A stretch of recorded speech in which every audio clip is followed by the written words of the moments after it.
Today I'm here to open my heart in a way that I never did before. I want to share with you a very intimate part of my story.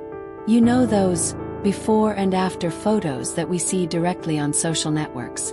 Those transformations that seem magical, super inspiring, right? Well, my weight loss journey, those 20 kilos that have gone away, has a story behind it that no photo can really capture. It is much more than just the image. It's about the inner struggle, the hidden tears, the hard days that no one sees. Let's go back a little bit in time. About 2 years ago, more or less. Try to imagine with me. There was an Anna who had dread of mirror. Seriously, I would look away from any surface that could reflect me. Shop window, running past, elevator mirror, looking up the ceiling. I used to shower almost in the dark so I didn't have to face me. And the clothes, wow. It was a daily battle. Nothing seemed to be good, nothing made me feel comfortable. I felt trapped inside a body that didn't seem mine, you know? Bought clothes that I did not like just because they fit, or worse, always wore the same wide pieces to try to hide. What about social life? Practically non-existent. I would make up the most extravagant excuses not to go out with friends, not to go to parties, not to meet family. I have a headache. Wow, there was a last-minute appointment. I think I got the flu.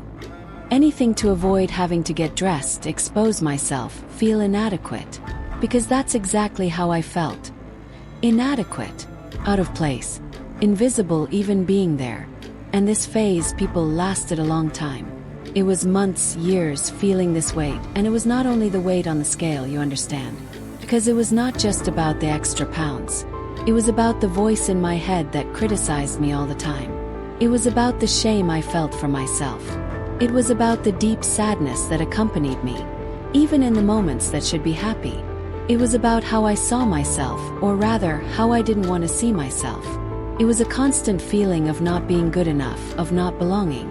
And there was a specific day that I will never forget. The birthday of my niece, Lorena. Beautiful party, full of children running, loud music, brigadier. That nice atmosphere of family reunited.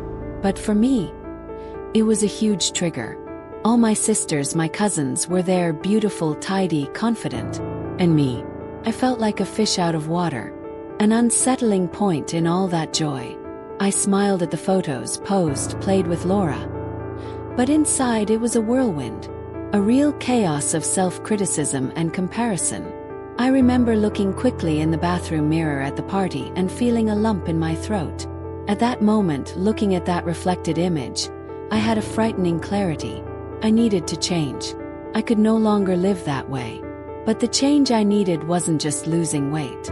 It wasn't just about diet and fitness. It was something much deeper. I needed to change my mind, the way I saw myself, how I treated myself. The journey was going to be long, I knew, but there in that bathroom I decided it was time to start. So, after that party of Lorena, I came home with a mix of determination and panic. I knew I needed to do something, but where to start? The first reaction, of course, was to dive headlong into what everyone says works. Super restrictive diets and exercise until exhaustion. I cut everything that could not. I registered in the gym and went every day, even hating every second. In the first weeks, I even saw some result on the scale, and it gave me a gas. Only that it was not sustainable.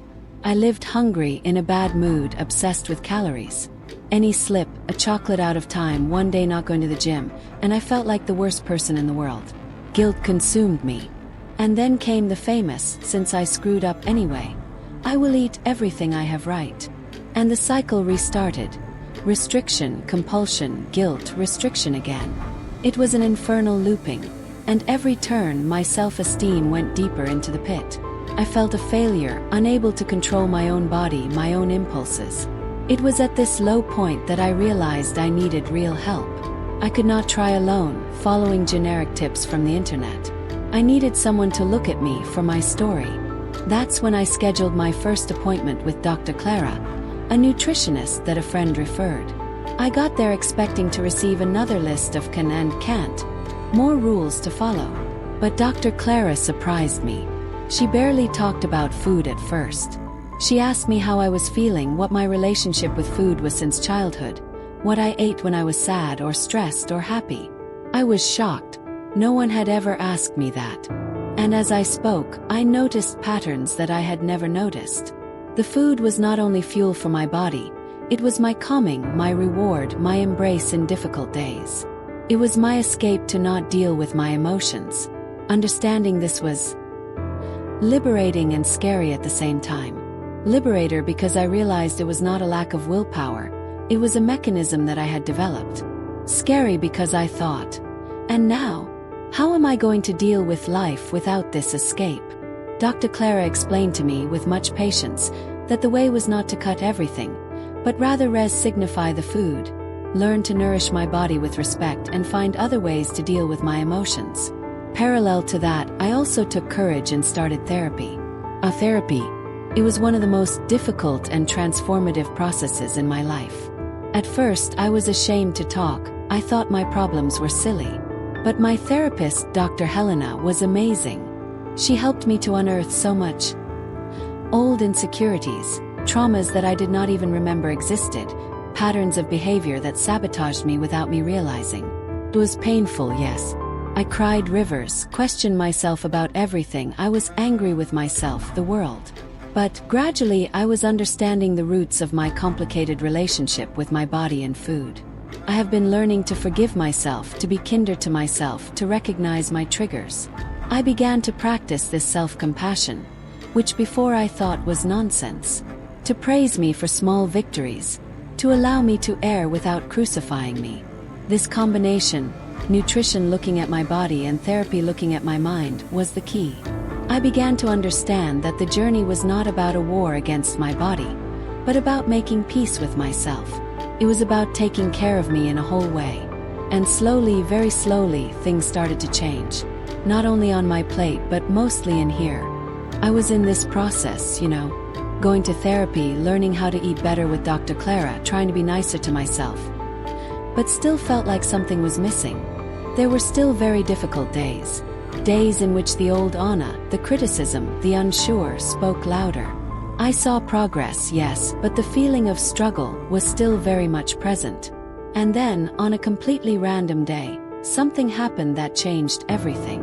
I was in the supermarket, in that usual rush, pushing the cart, looking at the list, half lost among the biscuit shelves, which were still a temptation, I confess, when I heard someone calling me, Anna. Anna, are you yourself? I turned around and almost did not believe it. It was Sophia, a friend from the time of college that I did not see in our years. And guys, Sophia was different. It was not only that she was thinner, it was noticeably lighter. It was her energy. She was radiant, with a smile that lit up the aisle of the supermarket. She looked so at peace. Of course, after the hugs and the questions about how long, we started to catch up. And I, with my lack of filter always, could not resist and asked, Sophia, you're amazing. What did you do? What crazy diet is that? I was hoping she would talk about some new method, some miracle tea, whatever. But her answer took me completely by surprise. She laughed and said, Anna, it wasn't a crazy diet. In fact, it was the opposite. I stopped fighting with myself. She told me that just like me, she had spent years fighting against the scale, trying all possible diets, blaming herself for every slip. Until one day she decided that she could no longer stand living in war with her own body. She began to focus on accepting herself, loving herself the way she was at that moment. She started caring for her body with affection, not as punishment. She spoke about how she learned to hear the signs of hunger and satiety, to eat with pleasure and without guilt. She told me about a book she had read, something like The Body as a Home, that talked about this reconnection, and invited me to join an online support group, a safe space where women shared their experiences with self-acceptance and body image. No judgments, no competition, only mutual support. I heard all that and, honestly, my first reaction was pure skepticism. Okay, Sophia. Love. Self-acceptance. This resolves to eat compulsively. This is slimming. It seemed like self-help talk, kind of Good vibes too much for my head that was accustomed to the logic of restriction and maximum effort. I was already doing therapy, was already with nutritionist. It seemed too easy, or maybe too hard to believe. But at the same time, there was a part of me that was desperate for a new perspective. I was tired of fighting, tired of feeling inadequate. And Sophia there in front of me was living proof that something different was possible. The peace that she conveyed was something I wanted very much for myself. Then, even with one foot behind, I thought, do you know? What do I have to lose? I wrote down the name of the book and asked for the group link. Joining that online group was wow. It was like finding a tribe who spoke my language. Women of all ages, of all types of bodies, sharing the same pains, the same insecurities, the same struggles that I thought were only mine. Listening to their stories, sharing mine without fear of being judged, was such a great relief, folks. Huge weight came off my back. There I began to understand in practice what was self-compassion. To give me permission to be human, to have bad days, not to be perfect. And, incredibly, that's when the magic really started to happen. Not an external magic, but internal. When I stopped fighting myself, my body began to relax. The anxiety decreased. And the relationship with food began to change naturally, without forced effort. And it was like that, people in this process more gentle, more loving with myself, that things really fit. The 20 kilos, yes, they left. Gradually, without suffering, without crazy diets, almost as a natural consequence of everything else. But honestly, the biggest transformation was not what happened on the scale or in the size of my clothes. The biggest change was here. Soft pause. Here in my head and here in my heart. I finally learned to look at myself in the mirror and no longer feel that fear, that desire to run away. I learned to see beyond the imperfections, to recognize my qualities, to like the person I saw there. I learned to accept myself the way I am, with my curves, my scars, my manias. Everything is part of who I am. And it's all right. I don't need to be perfect to be happy, to feel beautiful, to feel worthy of love. What about food? Oh, food is no longer that terrible enemy, that source of guilt and anxiety. Today it's my ally. I learned to listen to my body, to understand what it needs, to eat with pleasure, with full attention, savoring every bite. I went back to cooking for pleasure, trying new flavors. And yes, I still eat chocolate, I still eat pizza from time to time. But without that devastating guilt of before. I eat because I like it, because it gives me pleasure, and then I go back to my healthy routine without neurons. It's a balance I never thought possible to find. Today, when I look at those before and after photos, my perspective is completely different. I don't see just one thinner person. I see a whole journey. I see Anna, who was lost and suffering but had the courage to seek help. I see tears, the therapy sessions, difficult conversations, small steps, relapses and overcomes. I see strength that I didn't even know I had. I see a story of deep self-knowledge, resilience, and above all hard-won self-love. And it is this story, the story that no one sees in the photos, that I wanted to share with you today. Because I know that many of you may be going through something similar. Trapped in this cycle of diets, guilt and frustration. Feeling alone in this struggle. And I want you to know, from the bottom of my heart, you are not alone. What you feel is valid, it is real. Please be kind to yourself. The journey of taking care of yourself doesn't have to be a torture. Seek professional help if you can. A therapist, a nutritionist who works with eating behavior can make all the difference. Talk to people who understand you, who support you without judgment. Find your support group, your tribe. And most importantly, begin to practice self-compassion. Forgive for mistakes, celebrate small victories. You deserve this care, this affection. Believe me, the real transformation begins when we stop fighting ourselves and start fighting for ourselves. When we understand that our value is not in the number of the scale, but in the incredible person we already are.